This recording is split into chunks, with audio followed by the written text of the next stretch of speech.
अवधूत चिंतन श्री गुरुदेव दत्त श्री स्वामी समर्थ तुम्हा सर्वांचं आपल्या चॅनलमध्ये खूप खूप स्वागत करते आणि आजच्या या नवीन व्हिडिओला सुरुवात करते। आज आहे 13 मार्च आणि वार आहे गुरुवार। या दिवशी आहे होळी। दरवर्षी होलिका दहन फाल्गुन पौर्णिमेच्या दिवशी केले जाते। होळी हा दिवस आपल्या आयुष्यातील दुःख, दारिद्र्य, संकट, वाईट शक्ती, नकारात्मकता दूर करण्यासाठी खूप प्रभावी असा दिवस मानला जातो।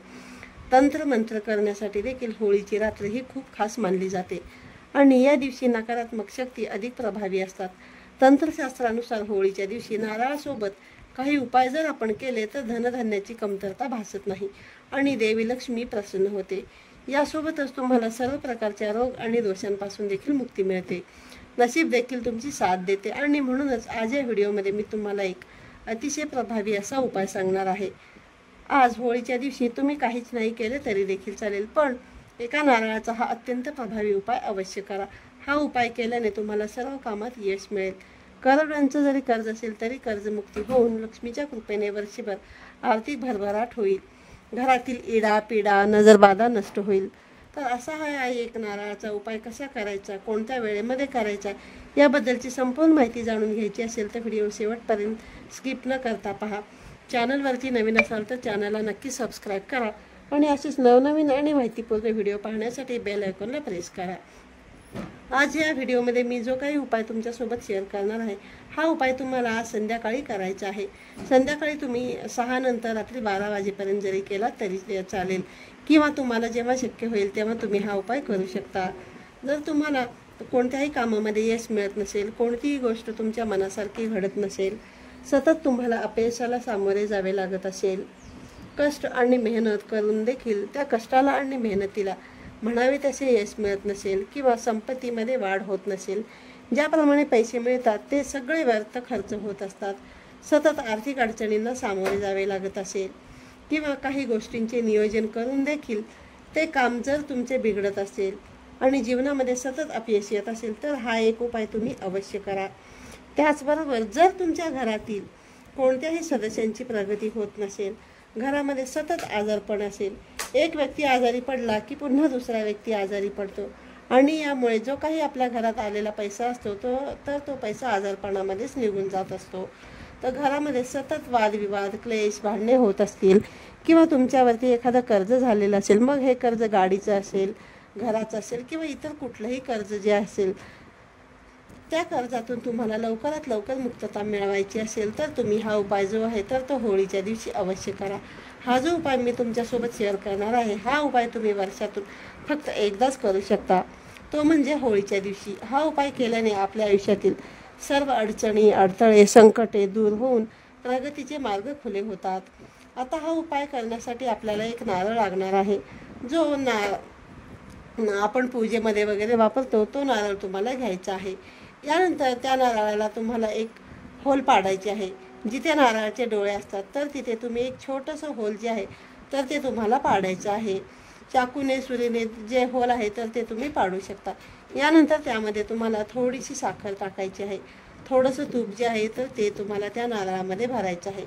यानंतर हा नारळ तुम्हाला हातामध्ये घ्यायचा आहे आणि आपल्या घरातील प्रत्येक व्यक्तींवरून हा जो नारळ आहे तो तुम्हाला डोक्यावरून 7 वेळा उतरवून घ्यायचा आहे।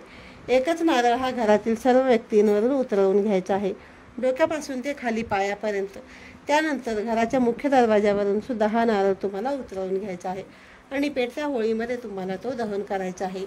तुमच्या घराजवळ जिथे कुठे पेटती होळी असेल तिथे जाऊन तुम्हाला त्या अग्नीमध्ये हा जो नारळ आहे तर तो अर्पण करायचा आहे।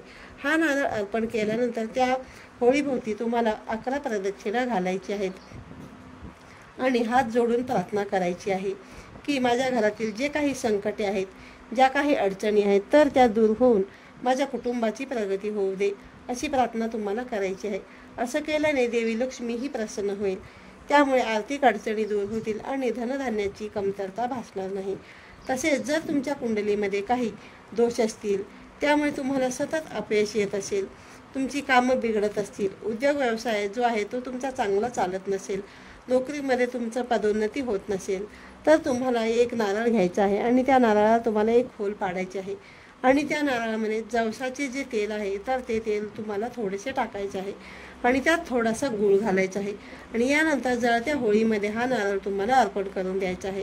असं केल्याने तुमची सर्व कामे यशस्वी होतील. नोकरी व्यवसायातील सर्व समस्या ज्या आहेत तर त्या दूर होतील. तसेच राहूमुळे ज्या काही अडचणी येत असतील तर त्या देखील नष्ट होतील. तसेच होळीच्या रात्री आपल्या कुटुंबाची प्रगती होण्यासाठी, घरात धनसंपत्ती कायम टिकून राहण्यासाठी, सुख समृद्धी टिकून राहण्यासाठी सुक्या खोबऱ्याचा देखील उपाय केला जातो.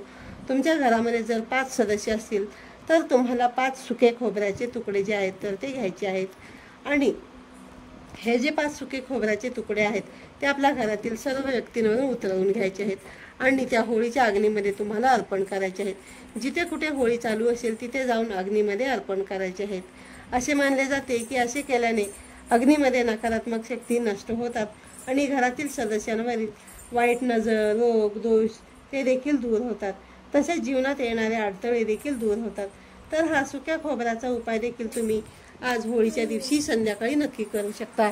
त्याचबरोबर आज संध्याकाळी तुम्हाला तुमच्या घरामध्ये सायंकाळी 6 वाजल्यानंतर एक छोटासा खोबऱ्याचा तुकडा घ्यायचा आहे आणि त्याच्यावरती तुम्हाला 2 कापराच्या वड्या ठेवायच्या आहेत आणि 2 कडुलिंबाची पाने ठेवून हे आपल्या देवघरासमोर प्रज्वलित करायचे आहे आणि याचा धूर जो आहे तर तो तुम्हाला संपूर्ण घरामध्ये फिरवून घ्यायचा आहे. यानंतर हे जे खोबरं आहे ते तुम्हाला होळीमध्ये दहन करून द्यायचं आहे. तर अशा पद्धतीने तुम्हाला हा जो उपाय आहे तर तो आज संध्याकाळी अवश्य करायचा आहे. हा उपाय देखील तुम्ही सायंकाळी 6 वाजल्यापासून ते रात्री 12 वाजेपर्यंत कधीही करू शकता. हे जे उपाय आहेत ते अतिशय प्रभावी आहेत. त्यामुळे तुम्ही आवर्जून आजच्या दिवशी हे उपाय करा. आजचा व्हिडिओ तुम्हाला आवडला असेल तर व्हिडिओला लाईक करा. चॅनलवरती नवीन असाल तर चॅनलला नक्की सबस्क्राईब करा आणि हा व्हिडिओ जास्तीत जास्त तुम्ही तुमच्या मित्रपरिवारांना, नातेवाईकांना शेअर करा. पुन्हा भेटूया असेच एका नवीन आणि माहितीपूर्ण व्हिडिओमध्ये. तोपर्यंत सर्वांना श्री स्वामी समर्थ.